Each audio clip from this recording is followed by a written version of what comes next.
Strange topic tonight.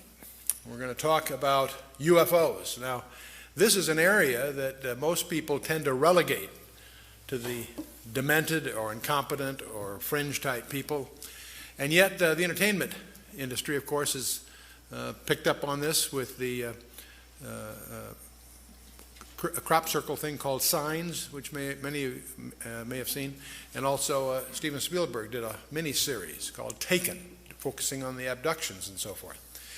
And while these things are interesting entertainment, they are replete, of course, with all kinds of misinformation and legends and half-truths that get mingled with facts so that it's really just entertainment. But one of the things you and I have to face is what is the real reality here? Is this just a bunch of nonsense, a composite of hoaxes and pranks by various people through the years? Or is there something really going on? One of the things we want to explore a little tonight is, are the UFOs real? And if so, where are they from? What's their agenda? Are they friendly or hostile? And most important, what does the Bible say about them? So we're going to explore that tonight as we go forth on our exploration of UFOs and this strange term, the Nephilim. What is that all about?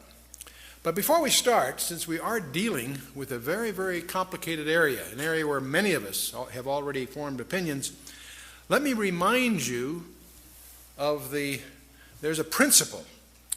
According to Edmund Spencer, he articulated this: there's a principle which is a bar against all information. It's proof against all argument.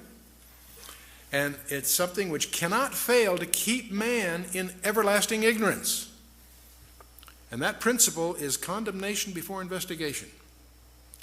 So one of our challenges as we go into this very complicated topic is to set aside our prejudices and presuppositions, and let's see what we can find out. Now, the same idea is not only articulated by Edmund Spencer, but it also is in our collection of Proverbs by Solomon, who reminds us that he that answereth the matter before he heareth it, it is a folly and a shame unto him. So one of our challenges tonight is sort of set aside what we think we may have heard or what our basic prejudices are, and let's see what we can find out that might be new. Now, many of us, of course, have seen photographs, many of which are hoaxes, contrived, and so forth. There are many of these in the literature. I'm sure you've seen all kinds. The problem is that not all of them are. It may surprise you to learn that there are over 3,000 authenticated photographs in the classified community that are authenticated. So what's really going on here? See, the problem we have in researching this area is there is so much that's uncorroborated. There's a lot of deliberate disinformation, and certainly a lot of data which is unreliable. And the problem is, when you strip away the hoaxes and you strip away the nonsense and you set aside the uncorroborated, there still is too much to ignore that is substantiated, that involves multiple reliable witnesses, including multiple radar sightings. And radars generally don't have hallucinations. And this idea of being plotted simultaneously on multiple radars is something that should get our attention. And now, give you one example. Back on June 18th of 1997, there was a strange vehicle that appeared over Phoenix, Arizona. In fact, went over most of the state at about 30 miles an hour, which is very slow for an airborne vehicle. There were some that said they felt they could have hit it with a ball that seemed that close as it went over. And it created quite a stir. And on March 13th, there were sightings all the way from Casa Grande and Chandler all the way up through the northern part of the state, Prescott and so forth. So it wasn't just a local phenomenon, and it created quite a stir. Now, the governor of Arizona made a big mistake by treating a press conference the following morning lightly, as humor. And it didn't go over very well because people were upset because they were getting stonewalled by the government. Even though there were denials by the Air Force, they saw the fighter jets sortie after them and so on, so it created quite a stir. It wasn't picked up in the national media it was picked up, of course, substantially in the local media, that is in the state of Arizona. And one of the things that's strange about this is that it happened in March of 1997. It didn't show up until June 18th. And what's strange to me is not just the event that happened in March, but there was no word about it in the national media. But then for some reason, no obvious reason, on June 18th, it was on the front page of USA Today. That's where this picture came from. It was on the NBC, CBS, CNN, all the major networks had this brief comment about what happened. What was puzzling about it didn't happen on June 18th, it happened back in March. And I haven't been able to determine what triggered the news media to make it a big event at that time. It's one thing it does demonstrate is how the news is managed, because all the networks pick it up at the same time for no ostensible reason. But as we talk about these kinds of things, sooner or later, we have to focus on the Roswell incident. And many of you realize that approximately July 4th, a few days following maybe, some object, that's in 1947, some object landed near Roswell, New Mexico. And Sheriff George Wilcox contacted the Roswell Army Airfield regarding wreckage that was discovered on Max Brazel's ranch, or in that area. The Army seals off the area and confiscates everything that was there. And on the 8th of July, Colonel William Blanchard, who was commander of the 509th Bomb Group, that was our primary atomic bomb group in those days, he issued an official press release stating that the wreckage of a crashed disk had been recovered. Now, this press release went out early enough on July 8th to be picked up by 30 newspapers across the country. And so it is. And this is a snapshot of what it looks like. The RAAF captures flying saucer on ranch in Roswell region and so forth. And no details of flying disc are revealed, etc., etc. Except within hours, something very strange happens. A second press release, which had tried to rescind the first one, was issued from the office of Brigadier General Roger Ramey, who was commander of the 8th Air Force. He resides at Fort Worth Army Airfield in Texas, which is about 400 miles away from the incident. But within hours, General Ramey issues a countermanding release, and he claimed that Colonel Blanchard and the officers of the 509th at Roswell had made an unbelievably foolish mistake, that somehow they incorrectly identified a weather balloon and its radar reflector as the wreckage of a crashed disk. Now, frankly, everyone that heard this, that thought about it a little bit, realized that was just a very contrived cover story. And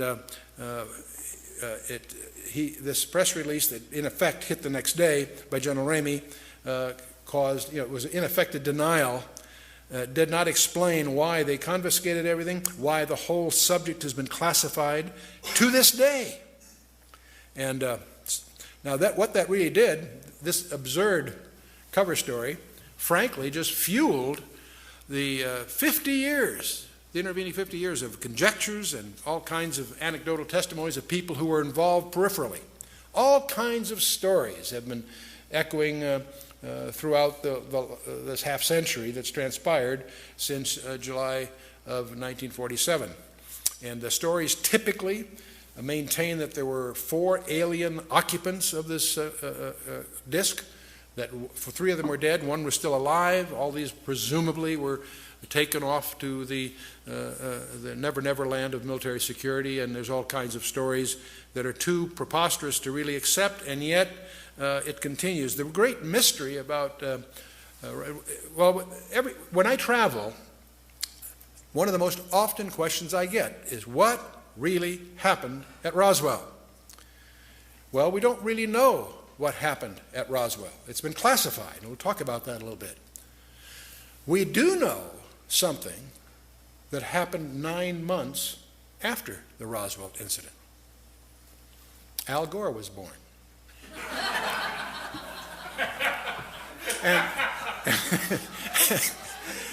And it turns out he really was. The Roswell incident occurred nominally about July the days following July 4th in 1947. His birthday is March 31st of 1948, and that makes a cute quip, because every audiences always seem to enjoy that kind of a crack, and obviously I'm not being serious, that there's a linkage really. But in any case, there is one reason I want to dwell on this a little bit, because for 50 years people have conjectured what really happened there, and the Air Force has contrived one thin cover story after another over the years, each one sillier than the first, each one easily refuted by anyone that does a little homework. So you wonder, why is this thing still classified? Several presidents and half a dozen congressmen have tried to crack the security surrounding Roswell to no avail. What could have happened there that is still to this day regarded as an item of national security? And now, interestingly enough, just in the last few months, there appears that we now have what some people would call the smoking gun. There is some tangible evidence that's finally emerged that there was a crash of some kind, and it did have victims of some sort.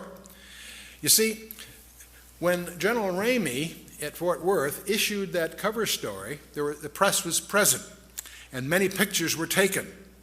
And James Bond Johnson of the Fort Worth Star-Telegram was among them. And on July 8th, he took a photograph, which a number of the photographs happened to show General Ramey clutching a sheaf of papers in his hand that apparently was a communique to Washington, D.C., and he happened to have that in his hand while he was going through this explanation and demonstrating that this really was a weather balloon. They had some props there that they showed and so forth.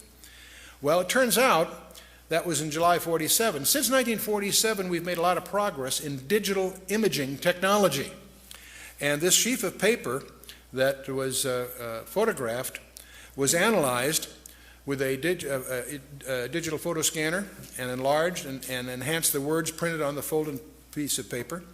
And then using a program for digital enhancement and analysis, it's now been reported on Associated Press on November 22nd of the year 2002 that David Rudiak was able to identify several key phrases on that sheaf of paper that General Ramey was clutching during that press conference. There's a phrase, the victims of the wreck, and also the phrase, in the disk they will ship. Lots of other words that were hard to, more conjectural is what they said, but the point is, here's a communication in his hand going to Washington that speaks of victims of the wreck and speaks of a disc that they're going to ship, while he's covering the story that Colonel Blanchard was all mixed up. This is just a weather balloon. So finally, the UFO researchers have something tangible to go on, because up till now it's been a spooky thing. Let's shift a little bit from 47 to July 19th through the 26th, about a week. In 1952, I happen to remember this vividly because in June 30th of 1952, I was entering the United States Naval Academy, so I was a plebe, a plebe at Annapolis when this was in the papers and much talked about at the time. It turns out a number of UFOs harassed Washington National Airport, which in those days was the only airport there. We didn't have Dulles, this is before Dulles, and also Andrews Air Force Base, so badly they had to shut down the air traffic. And this went on and off and on for a week. And it was in the papers, because every time the Air Force would alert jets to investigate what these things were, they would disappear. As soon as the jets landed, they came back.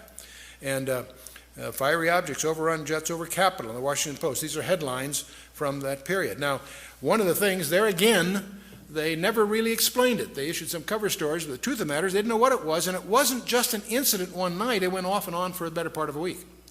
Again, it created a problem just in blocking all the phone traffic, because everybody's calling what's going on and so forth, and so something real was happening, because you're talking here multiple radars. This isn't some impressionable, unprofessional observer. This was the air controllers at Washington National and Andrews Air Force Base, and never explained, at least not to the public. 1993, by the way, there are thousands of these things to select from. I've just picked a few that seem representative. Over in Mexico City in 1993, the population by the thousands were upset and disturbed by what went on. Seoul, South Korea, November 23rd of 1996. CNN and Reuters reported a huge cigar-shaped UFO that was televised for 10 minutes on national television. You know, when we talk about witnesses, there's all kinds of people, many very reliable professionals that have contributed to this background, but the ones that you and I would tend to presume would be the most reputable, most trained, and most competent in this area would be our astronauts. You think they know something about it. Do you realize that 13 of them have gone on record of seeing UFOs while they were doing their missions? Ed Mitchell, Apollo 14, April 1996, and this was on Dateline NBC. He said, NASA is covering up what really happened at Roswell, New Mexico. See, this isn't just the presumption of some journalists or the tabloids at the checkout stands in the market. These are serious people saying that something is being covered up. Astronaut Gordon Cooper has made many talks. On May 15th of 1963, he did the 22-orbit Mercury capsule. He saw a green UFO, which was also at the same time he saw it tracked by the radar in Australia. It corroborated this. And he's testified before the United Nations that UFOs are visiting this planet. And in May 1996, he said, we are being visited by aliens. So he's spoken a lot about this, so much so that some people tend to write him off. James Lovell, Frank Borman, Gemini 7, December 1965. On the second orbit of their 2-week flight, they saw a UFO. Gemini Control presumed it was the stage of their own Titan booster. But they indicated that they had both the booster and the UFO in sight, so that doesn't quite jive. Walter Schirra, these are all familiar names to most of us. Mercury 8, 1968. He was the first guy to use the term Santa Claus to indicate UFOs are near the space capsule. And so this was about December, so everybody thought that this was just a cute quip, but it was a code word. And it was later, in 1979, Maurice Chatelain, the chief of NASA Communications, confirmed that the Santa Claus phrase was a prearranged code word to deal with the UFOs without alarming the public. And Neil Armstrong, Buzz Aldrin, these familiar names to you? Are these guys competent? On Apollo 11, July 21st, 1969, both apparently saw lights in and on a crater, and there are unconfirmed reports that there were other spacecraft there. Some of this is classified, gets classified quickly, so we're treading on dangerous ground. But they have said 2 large objects, we're watching them. And Armstrong is quoted in some reports of a CIA cover-up. Now those reports get squelched, of course, so it's hard to separate what was just urban legend and what really happened. But if you go to Ed White, James McDivitt, James Lovell, Borman, Schirra, Gordon Cooper, these guys have all reported UFOs. Neil Armstrong, Apollo 11, Buzz Aldrin, Apollo 11, Ed Mitchell, Apollo 14, and on it goes. And one of the most interesting ones is John Blaha. He was a veteran of 5 space shuttle missions. He also was a relatively recent resident of the Russian Mir space station. This a few years ago. March 24th of 1989, an amateur radio operator picked up an intercept. Said, Houston, this is Discovery. We still have the alien spacecraft under observation. And very impressive to listen to that soundtrack and hear the familiar voice say these rather strange things. So UFOs, we could go on and on. The main point I'm trying to do at this point, just indicate there are some people that you would consider competent and reliable in multiple names that are reporting these things are real. And I would not attribute all of these to hallucinations or being impressionable or what have you. In fact, if you start looking into this area as an area of research, you'll find it extremely difficult because there are 6,000 professional publications in English alone that deal with this. There are 2,200 foreign publications, 1,350 UFO-related periodicals. And some of these, if you look at the books in the library, there are over 700 books that deal with UFOs just in the period from the 17th century to the Second World War, from 1650 to about 1945. There are over 300 books prior to the 17th century that deal with UFOs in the ancient times. So what on earth is this all about? You know, they've done polls. Do you realize that 57% of Americans, according to the polls, believe in UFOs? That Doesn't make them real, but it says there's some phenomenology that must be real, even if just perceptions. 15% of Americans believe they have seen a UFO. How many of you in the audience have seen a UFO at one time? Okay, we're not going to take names. I just care. Oh, good, okay. Here's the shocking one. This blew me away when I first ran into it. Somewhere between 1 and 3%, various polls agree, somewhere between 1 and 3% of Americans claim that they have had an abduction experience. That's over 5 million people, or in that neighborhood. Not a few thousand deranged people, not a few, disaffected. This is, we'll talk a little more about this. This is a very, very disturbing phenomenon in the counseling profession. Now, part of the problem of the UFOs is they have some paradoxical behavior. On the one hand, they're seen by multiple competent witnesses. They are plotted on radar, sometimes multiple radars simultaneously. They leave tangible traces on the ground, sometimes radiation, evidence of burning, and other things. So they are apparently real in the sense of being physical, on the one hand. There are photographs. Sometimes they show up on photographs, sometimes they don't. But here's the problem. While they seem to be tangible on the one hand, they exhibit behavior that can't possibly be physical. They can go in excess of 6,000 miles per hour without sonic boom. So what on earth does that mean? I'd like to know how they do that trick. They've been plotted making right-angle turns at over 16,000 miles an hour. That defies the laws of physics. That's now perhaps the most disturbing thing of all. They appear to have the ability to materialize and dematerialize without a trace.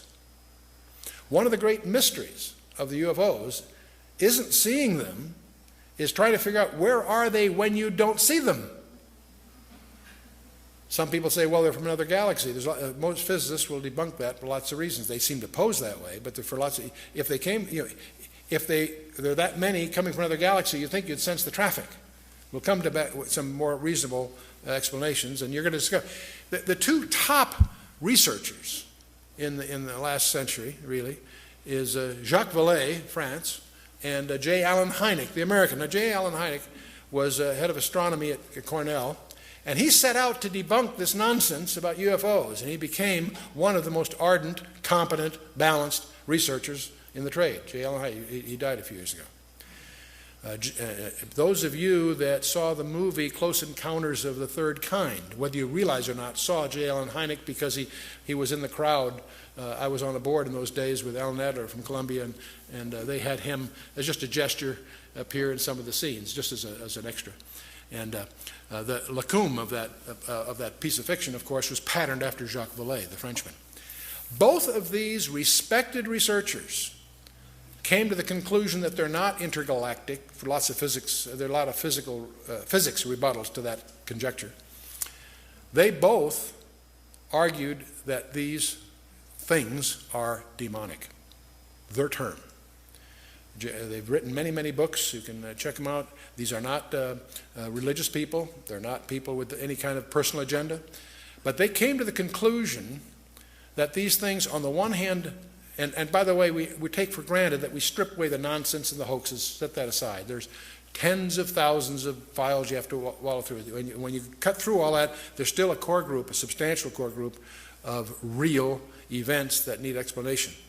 And so on the one hand, they exhibit physical properties on the one hand. On the other hand, they also violate all physical laws. And so the conclusion that both J. Allen Hynek and Jacques Vallée and others have come to is that they're hyperdimensional, that somehow they come from another dimension periodically. That causes us now to stand back a little bit and do a little tutorial on hyperspaces. And we're going to get into why we feel that the Bible is an authenticated message of extraterrestrial origin in the first place. So let's talk a little about hyperspaces. There are only two kinds of... A hyperspace, by the way, just a term for a space of more than 3 dimensions. You and I are familiar with two-dimensional space. It's called a scratch pad or a photograph or a piece of paper is a two-dimensional representation of something, typically. Three-dimensional space we're familiar with because we live in it, and we also build models in 3 dimensions. We probably have a vague feeling of a 4th dimension called time. We don't get too comfortable with that unless you've done some special study, but we sort of acknowledge that reluctantly. Hyperspaces, frankly, is just the term used to study spaces of more than 3 dimensions. And we discover there's only 2 kinds of people that can really relate to hyperspaces. And that's mathematicians with special training and small children. Okay? Because they haven't, their prejudice has been blindfolded, so to speak. Now, the one book that is second to the Bible in its publication, all of us know the Bible is the most popular book in the history of man, but the second to that would be Euclid. And that's where most of us have been taught in school. And most of us, when we went to school, had trigonometry or plane geometry, same subject in a sense. We all know that a triangle, if you add up the angles of a triangle, adds up to how much? Anyone? 180 degrees, you betcha. So if I have a 30, 60, 90, it adds up 180. If I have a 45, 90, in fact, any triangle, if I add up the angles, it would add up to 180. Suppose, though, that my partner and I went out to a large field here, and we very carefully laid out with the transit a very large triangle, and when we got back with our figures, we added up the 3 angles, and it added up to more than 180 degrees. What would you conclude? That we'd messed up, huh? No, what have we encountered? Anyone? The curvature of the earth, exactly. See, if you take a course in navigation, one of the things that you'll have to get some background in is spherical trigonometry, where you can have a triangle with 90 degrees in each corner. And so, see, this little rule that we all learned, that a triangle, by implication, a plane triangle, a flat plane, adds up to 180 degrees, that's only true for a universe of 2 dimensions. So when you find that rule violated, it's a hint that you've encountered an additional dimension. And Dr. Einstein made history with that insight, because he was grappling, of course, with the nature of space, and he realized that length, mass, velocity, and time are relative to the velocity of an observer. In 1915, he generalized that, basically discovered that there's no distinction between time and space. And perhaps the most important thing from the general theory of relativity, we won't get in the math, of course, but is to realize that time itself is a physical property. You and I do not live in 3 dimensions, we live in at least 4. In fact, we now discover much more than that. But this idea that Einstein recognized as he grappled with the properties of space, that there's an additional dimension required, and he went to 4 dimensions to resolve the time issue. And his theory of relativity has been confirmed over 12 different methods to over 14 decimals. So it's no longer really a theory. It's well-accepted basis in certain fields of science.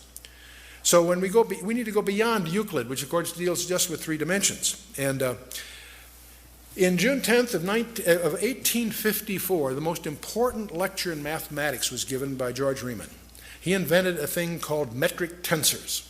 And that tool that he developed proves to be one of the most profound tools in advanced physics. And it took over 50 years, in fact over 60 years, for Dr. Einstein to use that tool to develop his 4-dimensional space-time.